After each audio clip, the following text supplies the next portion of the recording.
મહુડી જૈન મંદિર ટ્રસ્ટનો વિવાદ કે જ્યાં ટ્રસ્ટના સભ્યોની અંદરોઅંદરનો વિવાદ સપાટી પર આવ્યો છે. મહુડી ટ્રસ્ટના સભ્ય અંકિત મહેતાએ અન્ય ટ્રસ્ટી પર ગંભીર આરોપ લગાવ્યા છે. ભૂપેન્દ્ર વોરા અને કમલેશ મહેતા સામે અંદાજે કરોડોના સોનાની ઉચાપતના ગંભીર એવા આક્ષેપ લગાવ્યા. મંદિરમાં 65 કિલો સોનાની સામે 1 કિલો સોનાની વરખ વપરાયાનો આક્ષેપ કર્યો છે, જે ખૂબ મોટો આક્ષેપ છે. ગેરકાયદેસર રીતે મિલકતો ઊભી કરવાનો પણ આરોપ લાગ્યો છે. મહુડી ટ્રસ્ટમાં સત્તાવાર રીતે એક પણ ટ્રસ્ટી નોંધાયેલા નથી. ખોટા દસ્તાવેજો રજૂ કરીને પોતાના નામ ટ્રસ્ટી તરીકે દર્શાવ્યા છે. કમલેશ મહેતા, ભૂપેન્દ્ર વોરા આ સહિત 8 લોકોએ ભેગા મળીને પોતાને ટ્રસ્ટી બતાવ્યા છે. ટ્રસ્ટી તરીકે ચેરિટી કમિશનર કચેરીમાં ફેરફાર રિપોર્ટ કર્યા છે.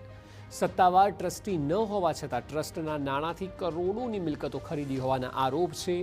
સંસ્થાની રકમ અંગત કામ માટે વાપરતા હોવાનો આરોપ છે. ભૂપેન્દ્ર વોરા અંગે પણ વ્યક્તિગત સંબંધોને લગતા ગંભીર આક્ષેપ કર્યા હતા. ધાર્મિક સ્થળોએ અંધશ્રદ્ધા સંબંધિત પ્રવૃત્તિઓ કરાવવાના ભૂપેન્દ્ર વોરા પર આરોપ છે. વિવાદ બાદ ગેરકાયદેસર ટ્રસ્ટીઓને તરત દૂર કરવાની માંગ કરાઈ છે. ટ્રસ્ટે સંપત્તિ બચાવીને સમાજને પરત આપવાની માંગ કરાઈ છે. સમગ્ર મામલે હવે સરકાર હસ્તક્ષેપ કરે તેવી માંગ છે. આ તરફ આક્ષેપ પ્રત્યાક્ષેપોને જોતા મહુડી જૈન ટ્રસ્ટના સત્તાવાર ટ્રસ્ટીઓએ વળતો જવાબ આપ્યો છે. તેમણે કહ્યું કે આરોપ લગાવનાર વ્યક્તિઓ ટ્રસ્ટી નથી અને અગાઉ તેમને સભ્યપદેથી પણ દૂર કરાયા હતા. ટ્રસ્ટે સોનું કે કરોડોની રકમની ગેરવહીવટના આરોપોને નકાર્યા. આ તરફ ભૂપેન્દ્ર વોરાએ તમામ આરોપોને ફગાવ્યા અને કહ્યું કે ટ્રસ્ટની દરેક આવક જાવક ઓડિટ થાય છે.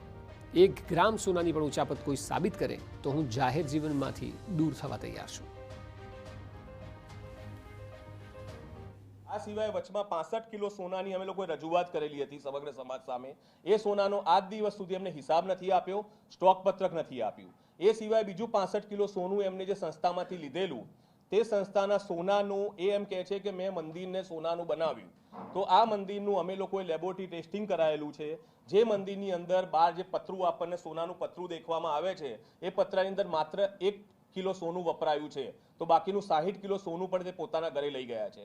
આ સિવાય ભૂપેન્દ્ર વોરાનું કમિટમેન્ટ છે કે ભઈ દર વર્ષે દાદાનો જ્યારે વરખ કે દાદાનો જ્યારે હવન થતો હોય છે, ત્યારે દાદાનો જ્યારે વરખ ઉતરે છે, ત્યારે દર વર્ષે આશરે અંદાજે 1 થી 2 કિલો સોનું વરખ સાથે ઉતરે છે. તો 50 વર્ષથી અમારી સંસ્થા ચાલે છે. તો 2 કિલો 50 વર્ષના ગણીએ તો 100 કિલો સોનું. તો એ સોનું બી આજની તારીખમાં ચોપડે નથી, સ્ટોકમાં નથી. અને કોર્ટમાં અમે લોકોએ જેના કારણે અમે લોકોએ ચેરિટી કમિશનરની કચેરીમાં 4 થી વધુ અલગ અલગ કેસ દાખલ કરેલા છે, કે જેની અંદર તમામ કેસમાં ચેરિટી કમિશનર સાહેબનું કહેવું એવું છે કે હાલમાં આ સંસ્થા મા બાપ વગરના બાળક જેવી છે, કે જેનું કોઈ મા બાપ ના હોય એવું બાળક અનાથ છે, એનું ધ્યાન રાખવાનું કોઈ નથી. તો બાળકને જે માહોલમાં તમે ઉછેરો, તમારો સમાજ એવો બનવાનો છે. એટલે અમારી જૈન સમાજની તમામની માગણી એમ છે કે સરકાર આમાં હસ્તક્ષેપ કરે. હું ભૂપેન્દ્ર શાંતિલાલ વોરા મહુડી તીર્થમાં ટ્રસ્ટી તરીકે ફરજ બજાવી રહ્યો છું. આપ સર્વેને જણાવું છું કે અંકિત શ્રેણિકભાઈ મહેતા અને જયેશ બાબુલાલ મહેતા આ બંનેને હાલમાં મહુડી ટ્રસ્ટ જોડે કોઈ સંબંધ નથી.